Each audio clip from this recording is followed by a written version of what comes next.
Miss Liz, tea time, yeah, making a difference, one cup at a time, tea time, yeah, Miss Liz, tea time, yeah, making a difference, one cup at a time, tea time, yeah. So be sure to grab your tea, grab a seat, and tune in to Miss Liz, tea time. Making a difference, one cup at a time. Tea time, yeah. Tea time, time.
Well, good afternoon and welcome to Tea Time. We are back, and today I have a special guest in the house, and it is the amazing Linda Drattell. And we're going to be sharing about acceptance and inclusion.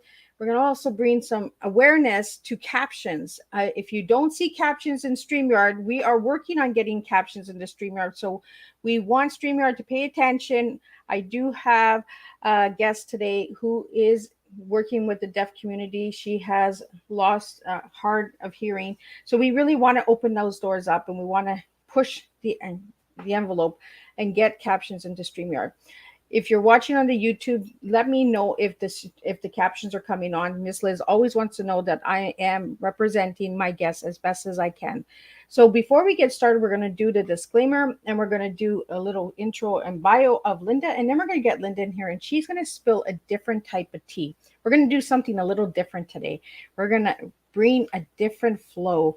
So grab your teas, grab your coffee, grab your glass of wine, whatever you're comfortable with, and share this tea time out. And if you haven't subscribed to the channel yet, subscribe to Miss Liz's Tea Times on YouTube. Disclaimer for Miss Liz's Tea Time live show. Miss Liz, myself, is going live using StreamYard. Before leaving a comment, please grant StreamYard permission to see your name at StreamYard.com. Please be advised that the content brought forward for any Tea Time show hosted by myself, Miss Liz, is always brought forward in good faith. However, may bring forward dialogues and opinions that are not representative of my platform. The facts and information are perceived to be accurate at the giving time of airing. All Tea Time guests and audience participants are responsible for using their good judgment in taking any action that may relate to the discussion. The content brought forward may include discussions for some where they may be emotionally at risk. It is significant to know that the show is engaging in discussion forums only to offer and inspire awareness and connection, and is not providing therapeutical advice. If you have any questions about the disclaimer or the panelist discussion, you may freely contact me, Miss Liz, through my email at bookingmissliz@gmail.com. Moving forward, should you choose to voluntarily participate in today's show in any aspect, I myself, Miss Liz, welcomes you. And should you decide that the show is not made for you at this time, I respect those wishes and will see you at a later show at a later date and time. And again, all Tea Times this year for 2023 are done on a Thursday, 10 a.m., 3 p.m., and 7 p.m. Eastern Standard Time. Every week, 3 shows are brought to you. If you do not see it on a Thursday, it is a surprise show or a returning guest, a rescheduled show on a Monday or Tuesday. So pay attention for that as well. Check out the Facebook page for that. So now a little bit on my guest. Let me just get this here. Linda Drattell is an author, poet, and advocate for the deaf and hard of hearing, residing in Northern California. Her poetry has appeared in both online publications and anthologies, and she has authored a poetry collection called Remember This Day. which was just released in August, and a children's book called Who Wants to Be a Friend with a Dragon, which was released early this year and was co-authored with Eve Marie Little, centers around the theme of belonging, acceptance, and self-isolation. Many children self-isolate or don't know how to build a bridge with someone who is different from them. This book will hopefully help children recognize their own self-worth and ability to make friends through the very traits that make them different. Learn more about Linda and her work from her official site, which I'll have up during the show. Now, a message from Linda. Her poetry, remember this day. As a deafened person, I become more aware of my surroundings. For example, the man who died sitting on a park bench, the mother who was looking at her cell phone instead of her children playing, people moving at different paces. I also find parallel in animals and nature for human emotions such as compassion, this, the orneriness, the struggles to survive and fear of surviving, and the anguish and guilt of surviving as we did in the Nice terror attack in 2016. I've written about the need to reject feelings of worthlessness others may try to impose on us. I use examples I find in nature, in the horse and goats, and I've cared for in my observations of others. The main lesson I've learned throughout my life is enjoy your time on earth as it is, for you never know what will happen tomorrow. Make the best of your time here today. I've been enjoying my redefinition of myself lately as a writer, and I've been interviewed by CTV 30, KKIQ, Fairmont Patch, Pleasanton Weekly, and I've recited poems on Sonic Salon podcast, Eat the Storm podcast, and Viewless Wings podcast. And I recited my poetry at the Dublin, California Splatter Festival. My poetry has also appeared in the Dublin, California Poetry Walk 2 year in a row. So let me get Linda in here. And I wanted to share Linda's whole bio because Linda and me have worked really hard on this tea time. So I really want to get her in here and I just want to do something different with her today. Hello. So welcome, Linda. It is an honor to have you here. Thank you so much for having me on your show. So Linda, I'm going to start off like I start all the tea times. So who was Linda as a little girl and who is Linda now? Let's see. As a little girl, actually, I was a writer. I preferred reading books. I also loved horses, and I would take my weekly allowance, and on Saturdays I'd ride my bike with my girlfriend, and we'd go and we'd rent a horse for an hour. My mother wasn't too happy about that because she preferred me having energy left to vacuum, but whatever. But I enjoyed that. I grew up in New York on Long Island and enjoyed easy access to Jones Beach. So who are you now as a grown woman? And as I am now, really became affected when I lost my hearing about 35 years ago.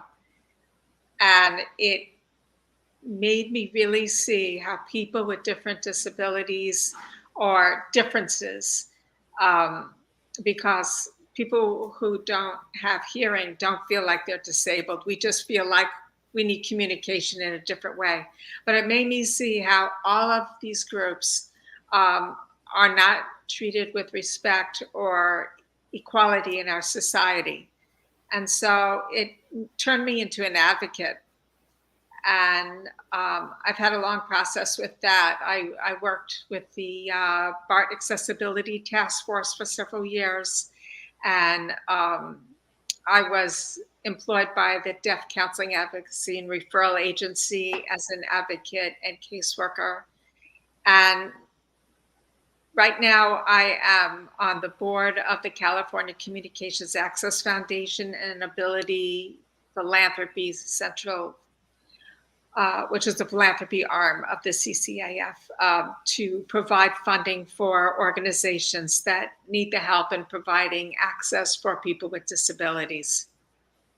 So, Linda, do you mind sharing how you lost your hearing? I have no idea, although I have a feeling it was probably genetic because I have an uncle who lost his hearing the same way I did and at the same age. And my brother also has hearing loss in 1 year. So I think there must be a gene somewhere, but they never really defined what the reason was. So you just woke up one morning and couldn't hear? Yeah, it started, and usually someone who loses their hearing is the last to know. So I wasn't aware till everybody else yelled at me to go to an audiologist already. So that's what I ended up doing. And it started out being hard of hearing. And then after a couple of years, all of a sudden one night, it was a Saturday night, went to sleep, woke up Sunday morning, and I had lost 30 more decibels of hearing, just all at once. They tested me for virus and sickness, etc. They couldn't find any reason. But suddenly everybody sounded like they were from a different country speaking gibberish. Yeah, and that's one thing. I for the viewers out there that know, Miss Liz wears hearing aids as well. And when my hearing aids are not in, it sounds like Snoopy, like the little Tweety bird, right? It sounds like it's not because we can't understand, or it's muffled. So is that what you went through before you lost it completely? My hearing in my right ear is lost completely, so we don't even have a hearing aid in it. I have, I don't know if you can see. Now it's going to come out. But anyway. You have the kind like I have, the ones that are like hearing aid. And that helps me somewhat with lip reading, but I can't rely on it solely to understand conversation. And it helps me with environmental sounds. So, Linda, how do you feel about captions? Well, I need them. Right now, I'm using the captioning on my phone. I don't know if you all can see that. The captioning on my phone to help me understand what you're saying. And I also took classes in American Sign Language because I wanted to be able to hire an interpreter. So I'm able to do that also. And it also helped me to get work at the deaf agency, DeCara. So actually, in some ways, my hearing loss has been a blessing because I met the deaf community. I learned coping skills and advocacy skills. They were very warm and welcoming. And so I just, I felt like I discovered a whole new world and a whole new family. And I'm so glad that you said that, Linda, that it was a blessing, because sometimes things happen to us and at first we're like, why me? But then we see the doors that it opens and the opportunities that we would have never done had we not had this happen. Yes, that's right. That's right. So, Linda, I want to get profession enabled me to be on the board of this very big organization that's statewide and actually does funding nationwide for organizations. So, and I was able to get captioning in movie theaters. If any of you go out there and have hearing loss and you go to a movie and you get captioning, I'm not talking about the open captioning on the screen, but a device that you use. It's because originally I was the plaintiff along with another gentleman and along with the Association with Late Deafened Adults, of which I was president at that time. And we sued Cinemark theaters, and they agreed we didn't have to go to trial or anything because they agreed to provide the captioning. And then AMC theaters, we submitted a demand letter and they agreed. So now everybody's providing captioning features, whether it's something you hold in your stand or captioning glasses or something. It's because of that. So I feel good about that. Well, I'm so glad that you were able to open those doors, and I hope that today's tea time will open another door for StreamYard to get captions, so we can get a larger community involved as well on podcasts and make a difference there. So I believe with Linda's help, we can get it done today. So Linda, I want to talk about your children's book that you wrote. So, uh, who wants to be a friend with a dragon? So tell us a little bit about that book.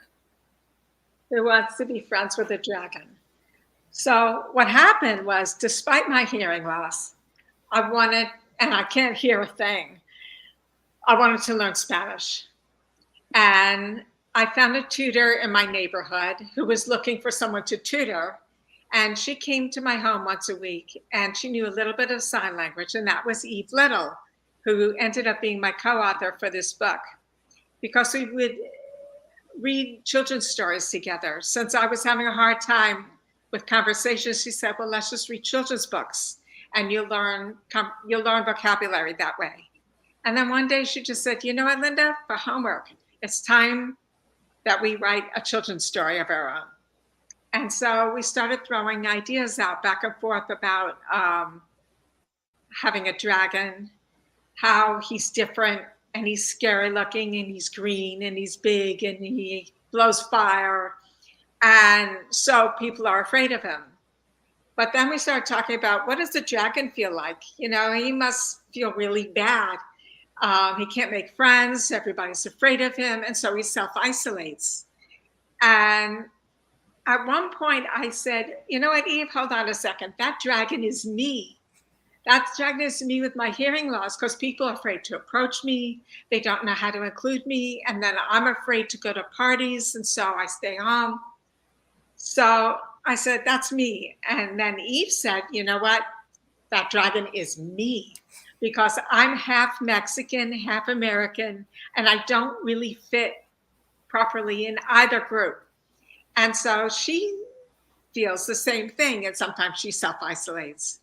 And then she's a professor at California State at East Bay in Hayward.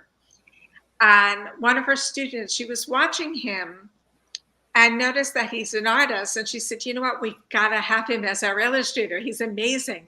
He was 21 at the time. So that's Mark Vicente, our illustrator. And he said, you know what, I need to add my comments to how we put this story together, because that dragon is me. He was the son of Filipino immigrants. And so he doesn't feel like he really belongs anywhere. So the three of us for 4 years worked on this book.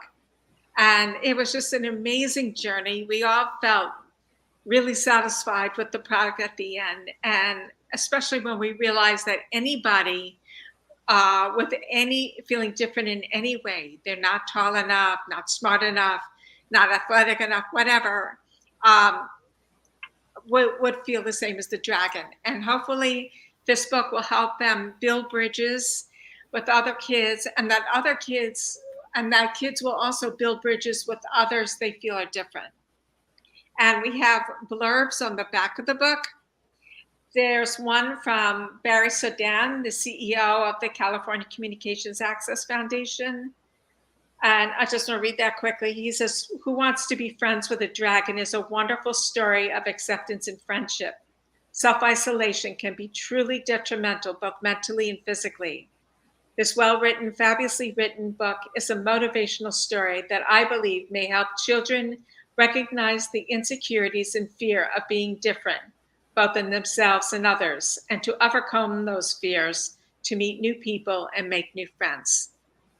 And then there are 3 other blurbs. One is from Rachel Zimak, who just recently published a book, The Butterfly Cage.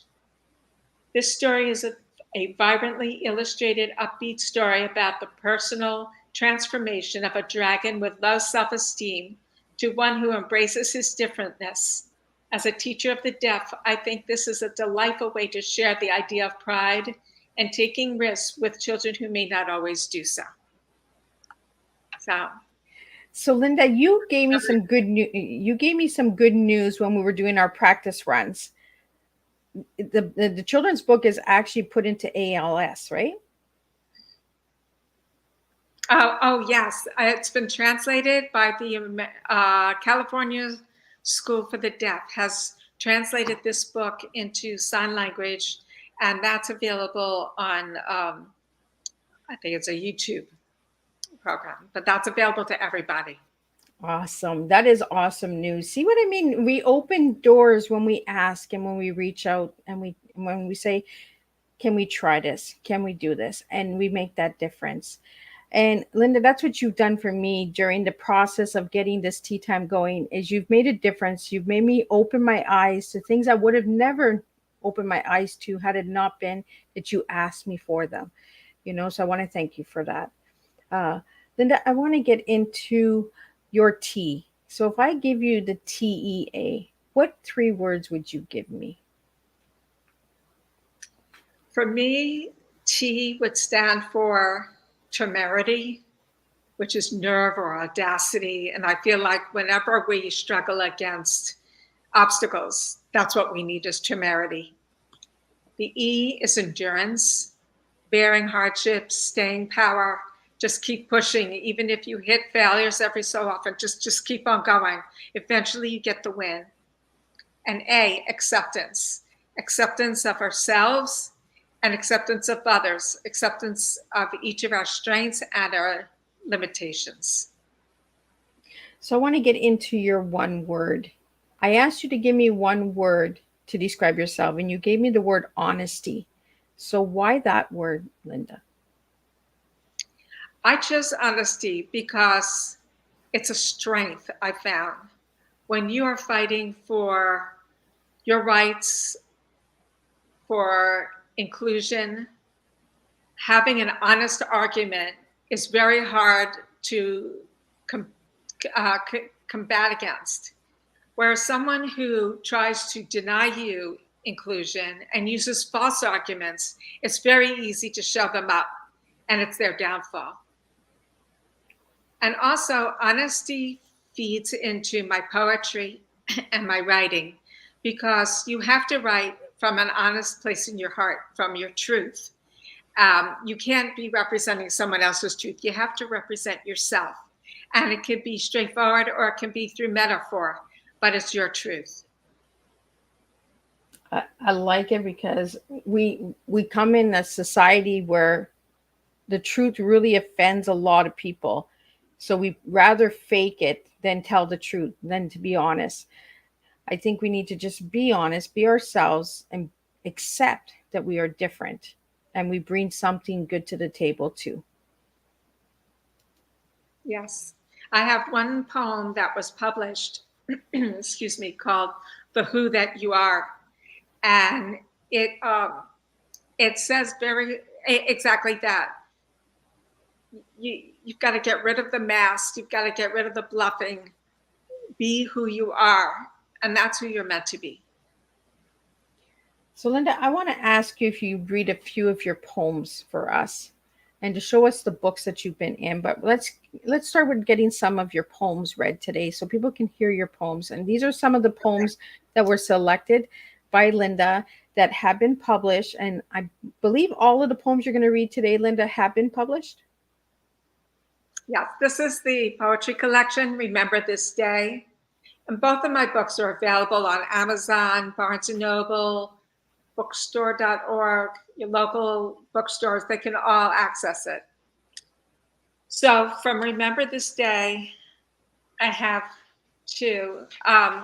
This particular poetry collection focuses on survival, the fear of surviving, the angst that comes with surviving, and the grief after the survival process. So my poems each center on something like that. This first one is called When Your Heart No Longer Beats, and it's the fear of surviving my husband. He's still around. I know one day you will take your last breath, leave me and grasp the cold hand of death. I want you to touch me as you pass on, leave your fingers impress after you've gone. Pillows behind you, quilt on your lap. I'll stroke your head gently, pretend it's a nap. Your head will nod slowly as if you agree. I cannot survive this. It should have been me to go first. I should have been first. Wow. So that's that poem. A second poem is called Old Man. You know, I've been caring for my horse. He passed away recently. He was 34 years old. And there's not much to do while you're watching him eat grain. So I write my poetry while I'm standing next to him. This is called Old Man. White hairs pepper his sepia forehead below a thin black mane. They cover the nether side of his throat like an old man's goatee. Light eyeshadow near dark eyes, still large and curious. A chalky accent along the lean muscle of his neck. A patch here and there above his fetlocks, the side of one hock. War injuries, not age, the erectness of his posture suggests. The winter months are approaching, a time of year when he quickly loses heft. I monitor his eating closely, watch him slowly nibble his grain, prod him to eat more. His muzzle works methodically, slipping food past worn molars no longer capable of chewing. The farrier laughs when she comes to trim his hooves. Nothing to trim, she says. He shuffles like an old man. His hind legs cross as he rambles. I watch him head slowly to the far corner of the field, then double back to a happy gait. Not exactly a run, proud of his stride nonetheless. He has a thing for the mares. Neighs, expects them to respond. They glance at him for a second, go back to grazing. He makes an effort to rear up, tries to jump the fence, separating him from them, though he'd been gelded ages ago. Perhaps he's forgotten. He has an agenda. Dirty old man, the barn manager calls him. I remember how we used to ride through lush East Coast forests, sail through the air over fallen logs, pass between trees with barely enough space for his torso and my legs, eat mulberries from low-hanging branches, avoid stinging nettle. Once we encountered a lone hiker with a monstrous backpack the color of algae. A fast lope brought to an abrupt stop, a surprise hello. He warned about a copperhead poking his head out of the creek.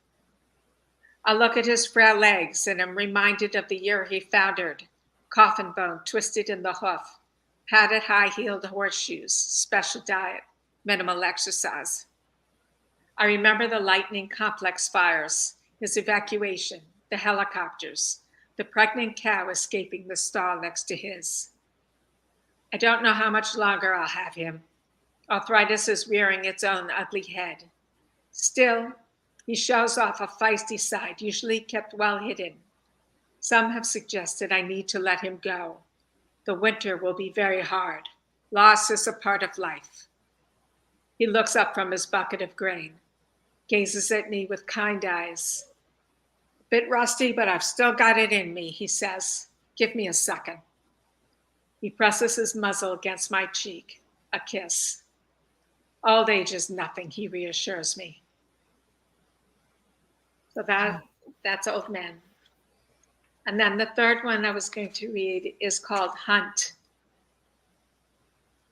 This I wrote after watching a documentary, and then I did more research because I was just fascinated about the play between the bison and the wolves.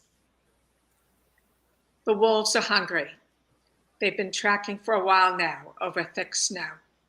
Wide four-toed paws snowshoeing in tandem across the belly of the valley. Leaden skies have dusted their thick gray and black fur with white flocculent jackets, as pale as the markings on their faces and underbellies, thick crusts of snow on their backs that don't melt under the scarce sunlight cutting in and out from behind shifting shutters like a battery on the brink of dying. They are hungry. They are hunting. They've covered a large territory. They find the bison. The bison are foraging. They swish their immense heads back and forth to disperse the snow, scouring for grasses, leaves, twigs, bark, anything edible. They notice the wolves. Burly dark brown coats are drawn taut. They grunt, stand firm, side by side, one massive collective beast brandishing sharp horns and deadly hooves, impenetrable. The wolves encircle the herd, wait patiently. This standoff could last days. Eventually, the bison separate, charge to defend. The wolves separate, search for a weakness. One of the wolves catches a young bison, matches his speed, grabs hold with powerful jaws, tears into the tender flesh of the immature flank, releases it to avoid the calf's kicks, grabs hold again, again, again, and again. The wolf relies on other members of the pack to keep the rest of the herd at bay. The young bison slows. The wolf's jaws hold firm until the calf ungracefully falls in the snow. A large bull turns, lowers its behemoth head, thrusts the full measure of its bulk, uses the strength and agility it has gained from years of practice surviving and adapting in the predator-prey relationship, charges the wolf with the sharp curve of its horns, convinces the predator to seek easier prey. The wolf releases the calf. The kill for now is thwarted. The wolves must try again, must eat, must find another bison to sustain kith and kin. Driven solely by hunger, their need to survive, nothing more. Wow. Amazing 3 poems, and they all have something in common. The oldness and the hunt of life, the survival of life. It's surviving, the fight to survive, the fear of surviving. And what that poem, The Hunt, is the last poem in my poetry collection, because what I want to emphasize with that poem is that they're not there to just kill for no good reason.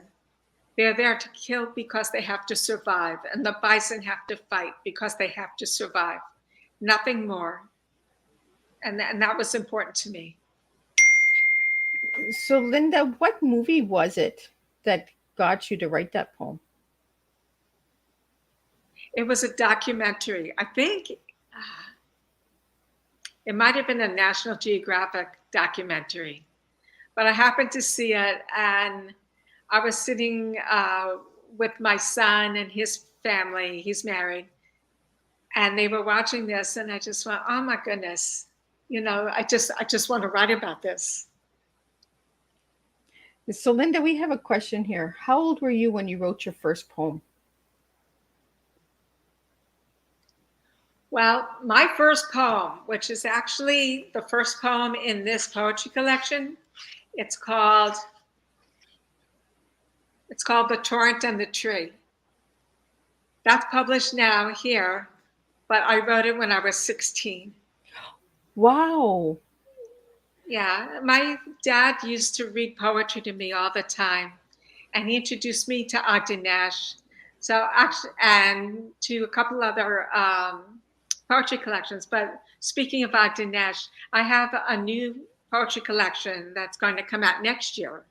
That's called The Lighter Side of Morse Manure. And that collection shows how Ogden Nash affected me, because I really loved his writing style, poking fun at life. I just loved it. So, another thing my dad did, which I don't think people do anymore, is he had us memorize poems. And that was a really big thing. So he would have me and my brother, he'd test us each day, like The Midnight Ride of Paul Revere.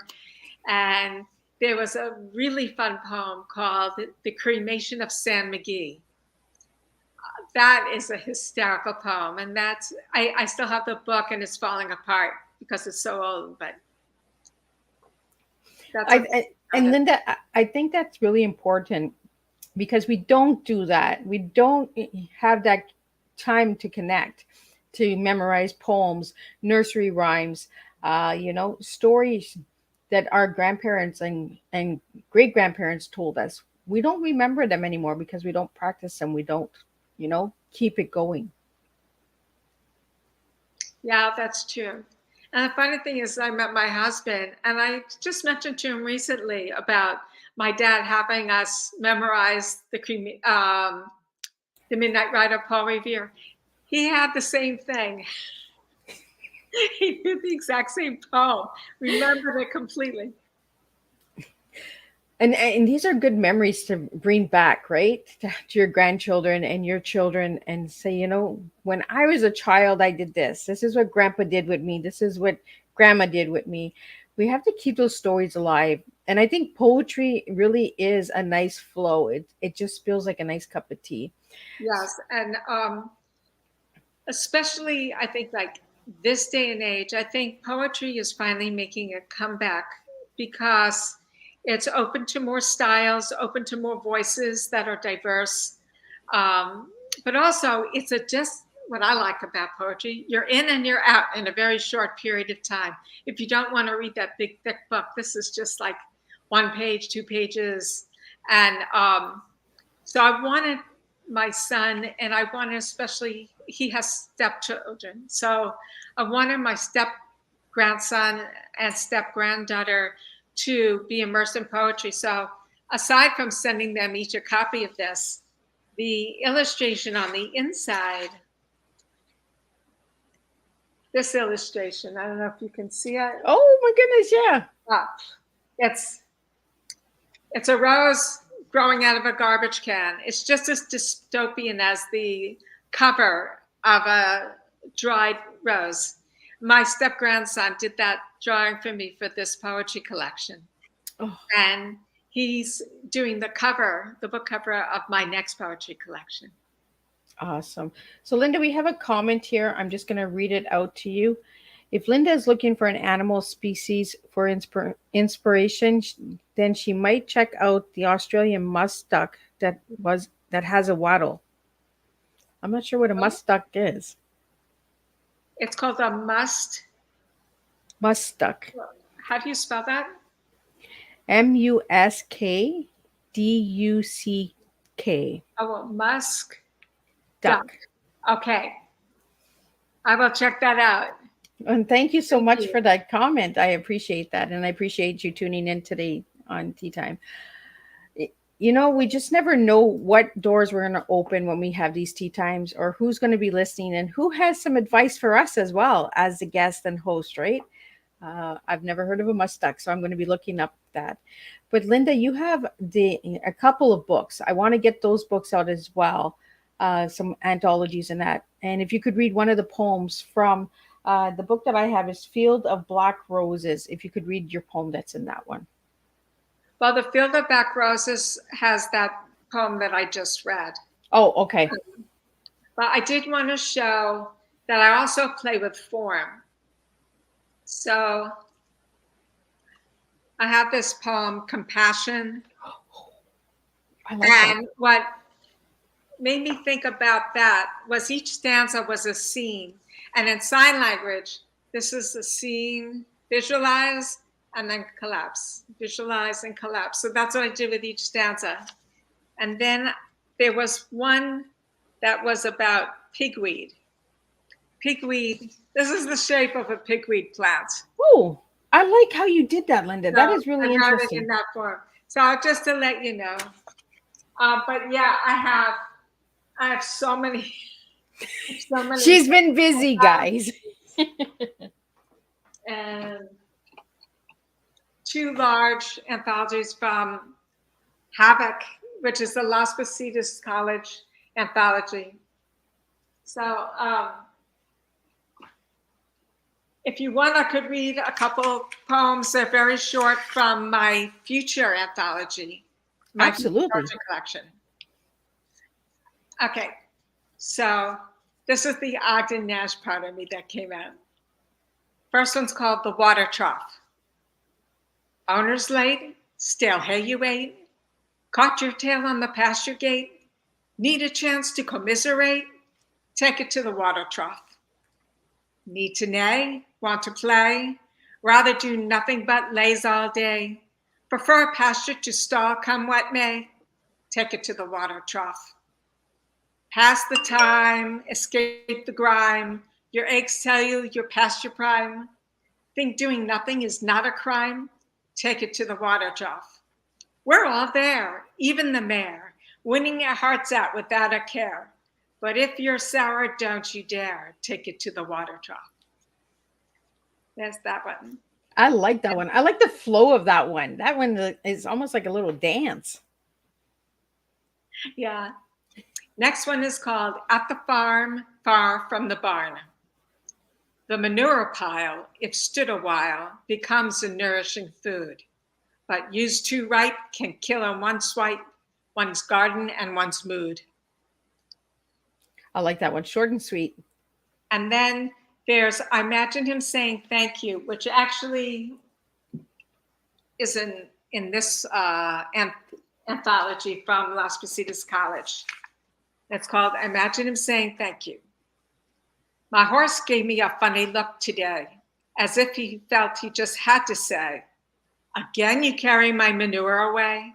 Such doggedness and care you display. And I want to ask you, who gives a shit? You watch me eat, measure my weight, act enthralled to see that I ate. You ask enough when I stare at the gate. Is this a natural human trait? Really, I ask you, who gives a shit? We've got one shot at life, yet you share yours with mine. Carrying buckets and shovels seems fine. I don't really care how you spend your time, but yes, without you, my health would decline. So thank you. Now get on with your shit. I like it. I like the honesty in that one. That was a good one, Linda. I like that one. You know, sometimes we just got to get on with our shit. So, Yeah. Linda, how did you get the title of all of your books? Well, one, I was just being amused with my poems, and that's when I wrote The Lighter Side of Horse Manure. Remember this day? I don't know, it just came to me. It was important to me that that particular day be remembered. It was an important day, just as all of our days are important days. We go through experiences and things. We sometimes wonder if we have accomplished anything and feel we haven't. But if we made ourselves a good breakfast, if we made our bed, if we went for a walk, it's all the tiny little things. All of those are successes. Yeah. And they build up, and that's what we should feel good about. So I guess that's why I wrote that. I just like the way the flow of your poems go. They got like an old soul kind of feel, but a nice flow. So when you write your poems, Linda, is it just out of the blue, or do you sit down and take time to write them, or is it something you just scribble and then get back to it and then put it together? How do you do your poems? Well, it's usually because I've noticed something. So the story about the torrent and the tree, I had seen a photograph of a tree, and it just looked to me like it was struggling. And that poem is about how the tree's not going to survive in the end. It's going to fall. The rushing waters are too strong. But what's important are the defiant moments it's spent on earth before then. And that's what makes it win over the waters. And that just hit me when I wrote it. I wrote about the Nice terror attack in 2016 on Bastille Day. My husband and I were caught in the middle of it. And it was a terrifying experience. And, thankfully, I was slightly injured, but no big deal. It was okay. We were having dinner in a restaurant on the beach just under the promenade, and the truck rammed through all these people, killing over 400 and killing over 80 and injuring over 400. And it was just by sheer luck that we weren't one of them, because we had finished eating. We're waiting to pay our bill, And the couple from our hotel that was on at the table next to us got to pay first. So they went up the stairs, and we were envious of them, thinking, man, we want to go already.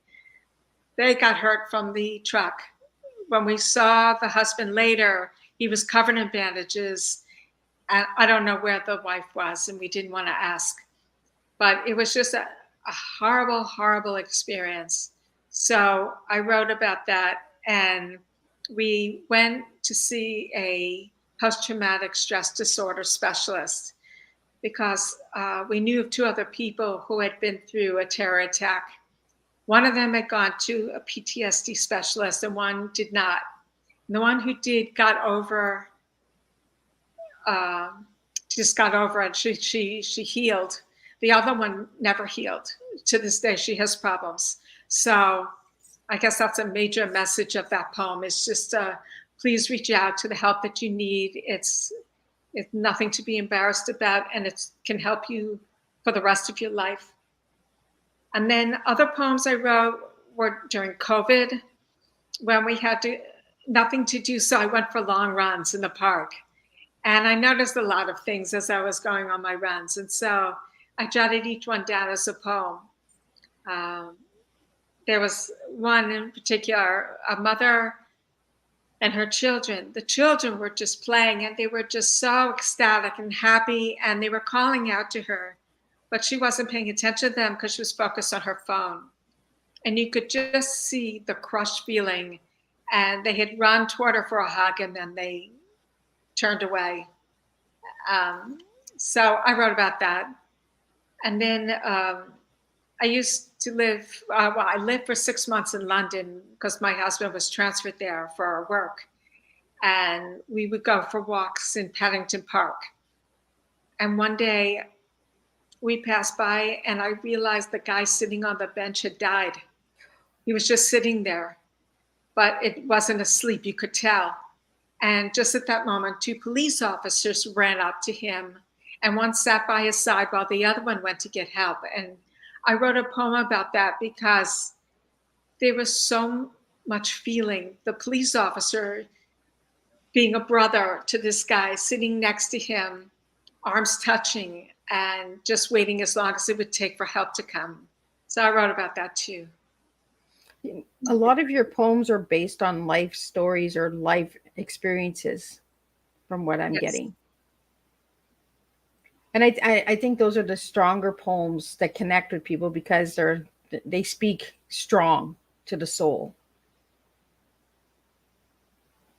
Yes, and so you have to have experienced something yourself to really write, I think, about it. And that's why I think the poems that I have that are successful are the ones that have experienced things and written about them. So, Linda, I want to know of any more wins since we talked the last time, before we even started this tea time. What has happened since we did our last checkup? Found out this week that another poem was published. And this is just an example how you have to keep following up with people, because I submitted that poem back in January and hadn't heard anything, wrote a couple of emails, and finally I wrote last week. I said, you know what, I'm just going to submit the poem somewhere else. And that's when they responded and said, oh, we already published it back in February. They forgot to let me know. So I got the book, and sure enough, it's there. So I was excited about that. And then I have an unpublished novel called The Peccadillos of Philomena Phipps. And I'm trying very hard to find an agent or publisher. But in the meanwhile, the beginning excerpt from the book was published this past week in Embark Literary Journal. And that's a really big deal. They only publish twice a year. And I think there are only 4 of us or 5 of us that are included in that journal. So it serves, according to their website, to show agents and publishers what books are out there. So I'm hoping that I might get some traction. So, Linda, do you have any idea if you're going to be writing another children's book? I don't know. I would like to write another children's book. In the meantime, I did start another adult novel. And both of my novels also deal with isolation, being included, not included. So, for example, Peccadillo is a Philomena Phipps. It's about an immigrant woman, and I don't say which country, so anybody can identify with her. She ends up in this nouveau riche community, and they all reject her. She's too different. And my metaphor for her in the book is that it's like when she lands on the plane to America. You know, when the plane is landing, there's a loud, real big whoosh sound. I found out the reason for that whoosh sound is because you have this fast moving air colliding with static air, and it creates a sound. And I thought, isn't that perfect for Philomena? Because she's coming in with all this active air, and she's hitting head on this static air, and it's creating a mess. So, and it's how she manages through that and finds final acceptance. And then the second book that I'm writing is called Twitch, and it's based on a short story that was published by California Writers Club,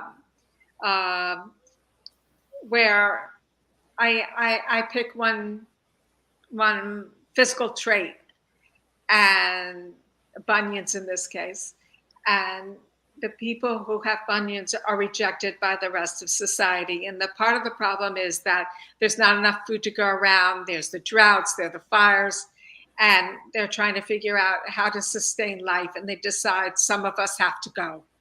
And it starts with bunions, but it'll lead on to other things. And it's how this woman and her husband survived that. Or not survive, I won't say. You got to buy the book. So, Linda, I'm going to switch it a little bit. I asked you what your favorite color was, and you said lavender. So could you share why lavender? Because you see this skin? Very few colors look good on it. Lavender does look good. I found that like a batik of purple, or just purple in general, looks better on me than other colors. Greens don't do it. No greens, just lavender. So, Linda, do you have any projects coming up? Projects coming up. I have a book signing that's being planned at Barnes & Noble in San Jose. We're just in the process of confirming all the arrangements. That hopefully is Saturday. I think it's October 20th. And then I will also be at the Association of Late Deafened Adults National Conference. I have donated a copy each of my 2 books.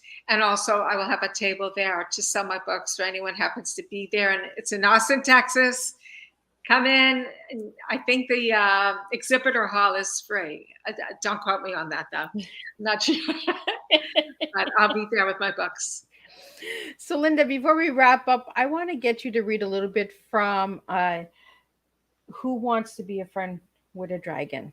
Just so the little kids that are out there, they would like to know a little bit about the dragon. You got it. All right. And the dedication is for all the boys and girls who look past their differences and find kindness and friendship in others. I'm going to show the pages as I read, because the illustrations, what Mark did, are just amazing. Most people think dragons are scary and mean, right? Not our sweet, peaceful dragon. He was a different kind of dragon, a quiet and lonely dragon. One day, he decided to go for a walk through the forest and search for a friend. He sang a tune in his head. I see the sunrise. It took me by surprise. I'm in the mood for French fries. His head bobbed as he sang. I'm ready to soar, jump off the floor. Gonna explore. My feet are sore. He saw birds and frogs and squirrels and deer, and tried introducing himself to them, to shake their hand. But the animals were scared. He was so big. He was so green. He was so different. They wanted nothing to do with him. He kept walking until he reached the edge of the forest, a place he had never been. There was a large building with the word school written on it, and he saw children with books walking and skipping away. He quickly hid behind a tree. The children looked happy, chatting with their friends. The dragon sadly sniffed. Who am I kidding? I should just go home. Who would want to be friends with a dragon? One boy saw the dragon hiding behind the tree and called out to him. The dragon didn't answer. You could see him hiding. I can see you, said the boy, peering around the tree at the dragon. No, you can't, said the dragon, covering his eyes. The dragon leaned against the tree, wrapped his wings tightly around his shoulders, and held his breath. I can totally see you. Why are you hiding? Why don't you run away? Asked the dragon. Why would I do that? Because I'm a dragon. Nobody wants to be friends with a dragon. Why not? I'm different. I'm different, said the dragon. How? Well, I have big wings and a long tail. So there are spikes on my neck, and my nails are sharp, pointed out the dragon. And said the dragon, thinking he had saved the worst for last. And I breathe fire.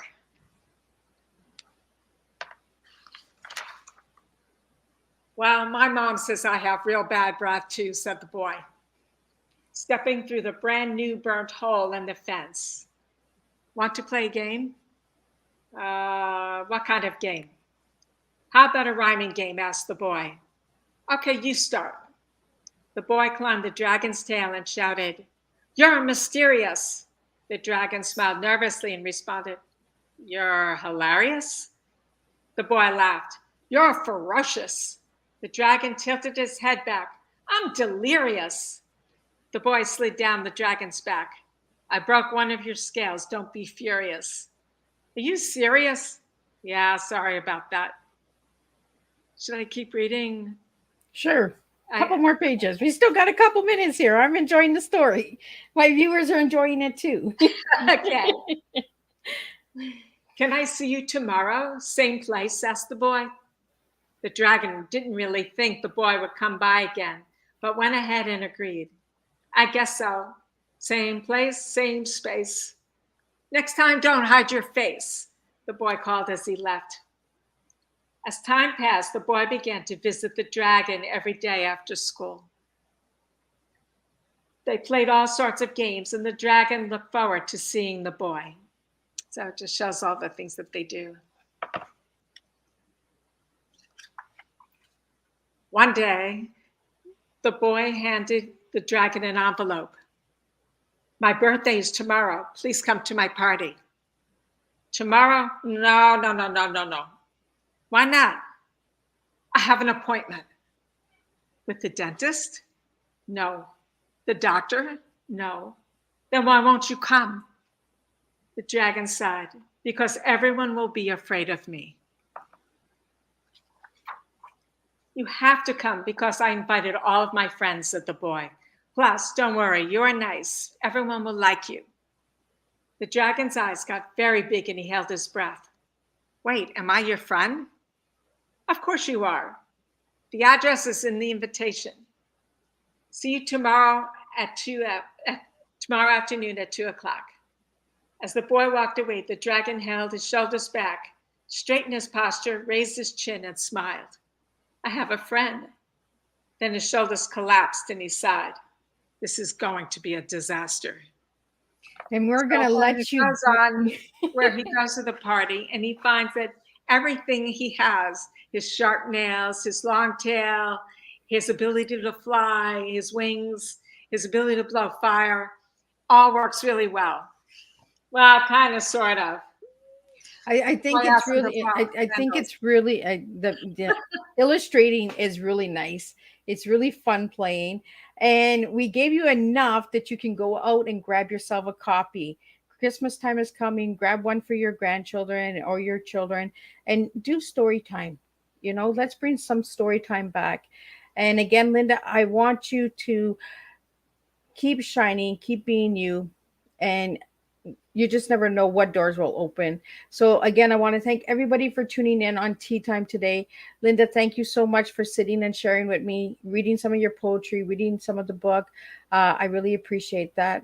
And I will see everybody at 7 p.m. for the last guest today, Natasha Dean, who is returning from season 3. Thank you And she'll so be, much for having me again.